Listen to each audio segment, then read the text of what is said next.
Good afternoon, class. Welcome to week 15. My intention today is to provide just a very brief overview of what content will be covered in the module for this week's material in the week 15 module, and then looking ahead to next week in week 16, since next week will look a little differently too as we wind down the semester.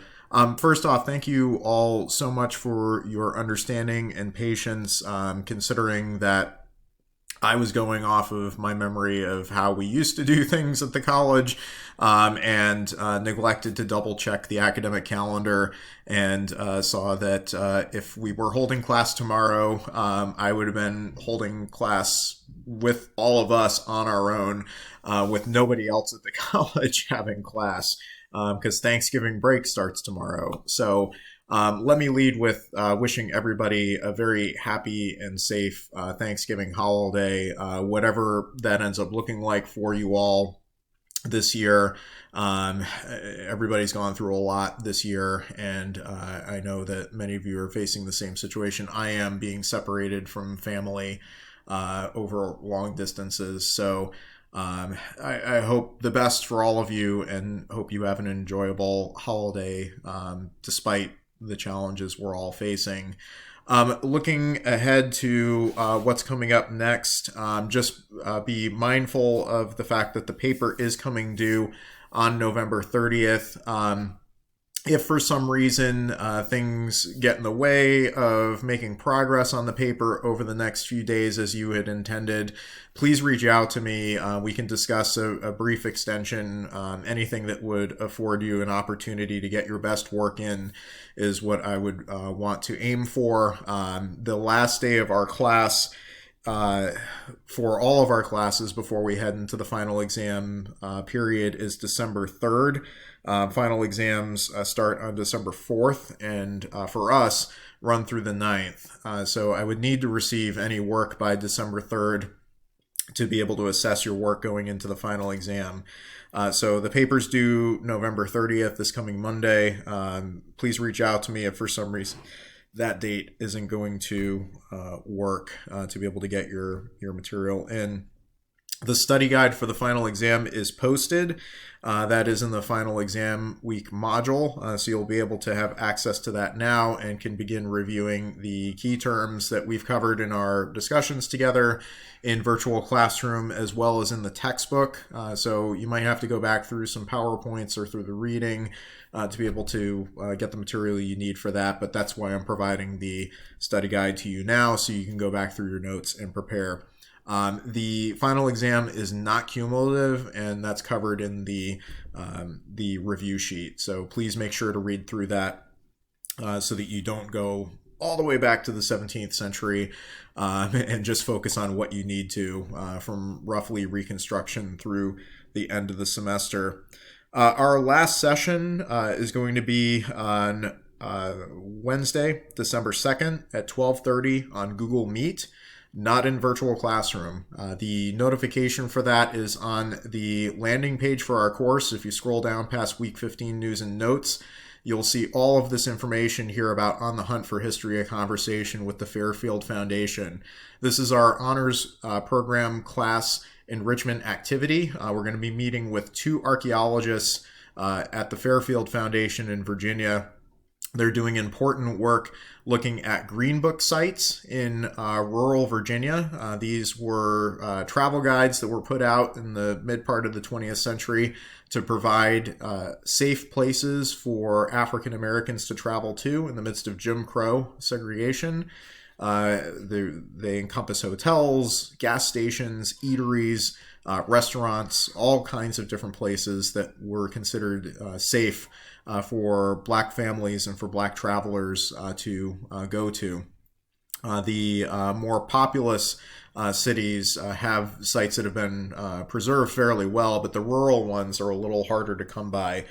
So Dr. David Brown and Ashley McQuiston have done quite a bit of work with the Fairfield Foundation to try to document some of these sites in Virginia, along with the documentation that they've done of Monument Avenue in Richmond, Virginia, following the Black Lives Matter protests that took place this summer and the elimination of the Confederate monuments that used to mark all of Monument Avenue, with the exception of one monument that remains to the African-American tennis legend Arthur Ashe, which remains on its pedestal there. So we'll have some interesting things to hear from them and to talk about next week when we get together on Google Meet. The information is over here.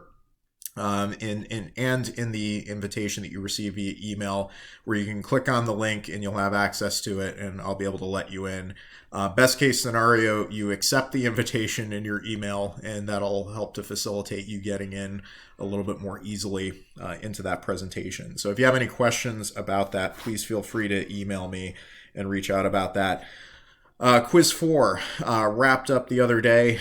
If you missed content quiz 4 and need to make it up, I am going to reopen that quiz through December 3rd, just to afford the few of you who did not complete quiz 4 a chance to complete it. That's worth 20 points.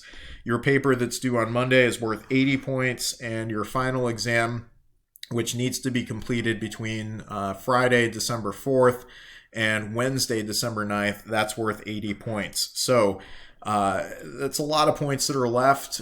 Most of you are in very good position at this point in the semester. If you're in a position where you need to kind of shift your GPA or average in the course in a little bit of a better position, there's a lot of points left on the table for you to be able to do that. So certainly with the time we have left, there are a lot of points left on the table.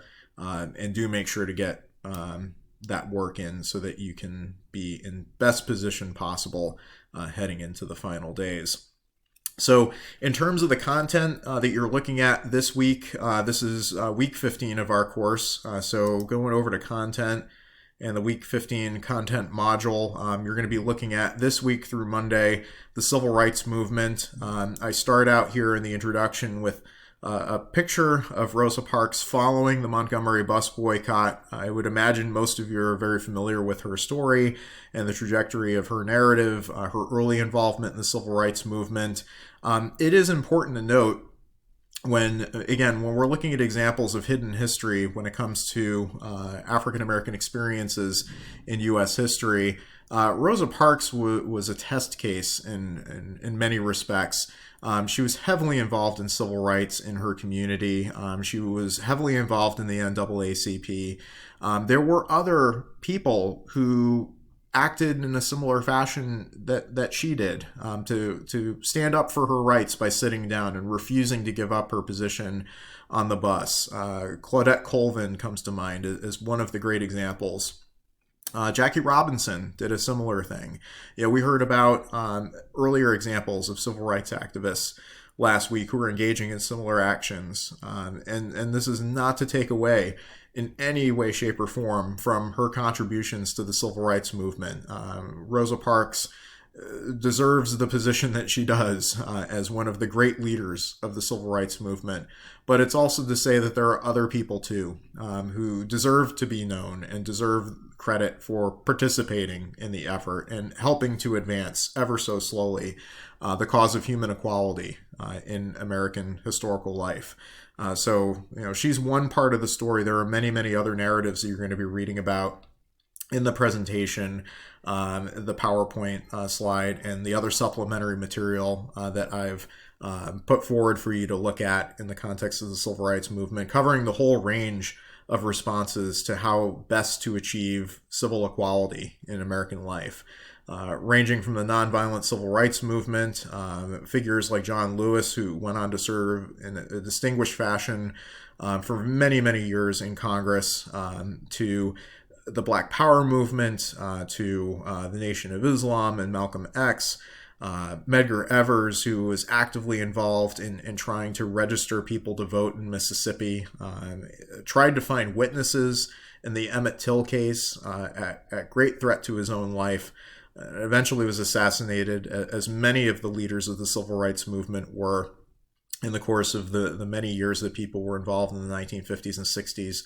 to try to achieve social change When we look at the trajectory of this fight, it really was a war. It was a continuation of what took place in the American Civil War and Reconstruction. There's a reason that historians refer to this era as the Second Reconstruction of the United States of America. That people spilled their blood, gave their lives for the betterment of the American people. And when we consider where this goes, when we look at the final week of our semester and look at week 16 and what's happened more recently, the election of President Barack Obama, the fact that we have had our first African-American president in American history, that we're looking at not only the first woman to serve as vice president of the United States, but she too has African-American ancestry as well as Indian ancestry.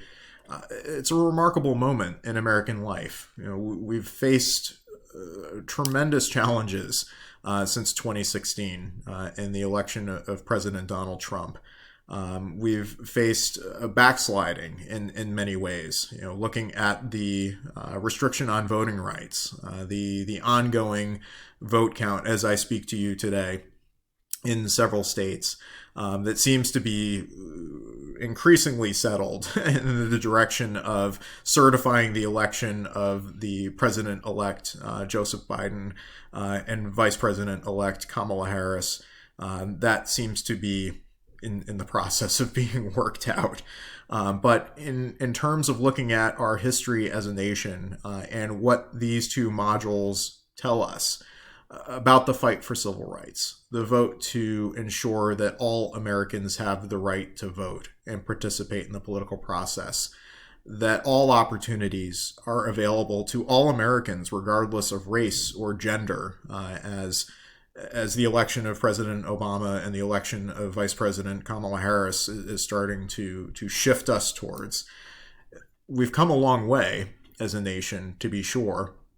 When we look back on the trajectory of African American history, to consider these kinds of moments in the White House that were never possible in earlier moments in our history because of the hatred and racism that's embedded in our society, that there has been positive change. And it's not because people were willing to accept that with no pushback. It's because people like John Lewis were willing to put their lives on the line at the Edmund Pettus Bridge. It's because Medgar Evers gave his life in the cause of civil rights. It's because figures like Malcolm X put their lives on the line. Rosa Parks, Claudette Colvin, Jackie Robinson, Mary Ellen Pleasant, whoever else we've talked about, all of the stories that you've read about in your textbook that speak to the human spirit and the push to make this country live up to its creed. If we think to what Dr. King said in the March on Washington for Jobs and Freedom, that fight's still going on. And the democracy we live in, if the events of the last month or so tell us anything, we live in a fragile democracy. We live in a democracy that needs to be fought for. And the lessons of the history that we're looking at this week and next help to share that, I think, in a very powerful way. So I hope you enjoy looking through the materials that I've presented for you. If you have any questions at all, please feel free to reach out to me. Especially as you go through the study guide. If there are any questions there, please feel free to reach out so that I can clarify those for you. I can hang back at the end of our discussion and meeting with the Fairfield Foundation this coming Wednesday, December 2nd, if that would be helpful as well, since unfortunately we had to miss out on having a conversation together tomorrow with the Thanksgiving break. So again, I hope everybody has a safe and happy Thanksgiving. Enjoy working through the material that I've presented for you for week 15 into week 16.